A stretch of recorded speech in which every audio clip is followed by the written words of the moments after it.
કેમ છો દોસ્તો?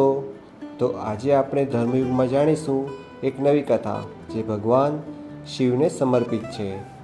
આપણે આદિ અનાદિકાળથી ભગવાન શિવને પૂજીએ છીએ, પરંતુ આ વાત છે જ્યારે સૃષ્ટિના સર્જન પહેલાં કંઈ જ હતું નહીં અને ભગવાન શિવ એક અગ્નિસ્તંભ તરીકે બિરાજમાન હતા.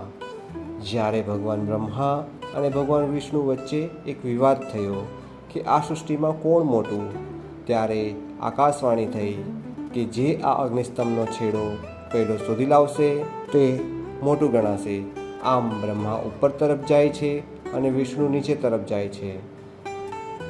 આમ કરતાં કરતાં વર્ષોના વર્ષો, ભવોના ભવ વીતી જાય છે. એટલે આ જગ્યાએ જે અગ્નિસ્તંભ હતો તે જગ્યા ભવનાથ તરીકે પ્રખ્યાત થાય છે. આ જગ્યા ગિરનાર પર્વતની તળેટી પર બિરાજમાન છે. આ મંદિર ભવનાથ મંદિર તરીકે વિખ્યાત છે, જે ગુજરાત રાજ્યના જૂનાગઢ શહેરમાં આવેલું છે. જો આ માહિતી તમને સારી લાગી હોય તો મારી ચેનલને લાઈક કરજો, શેર કરજો અને સબસ્ક્રાઈબ કરજો.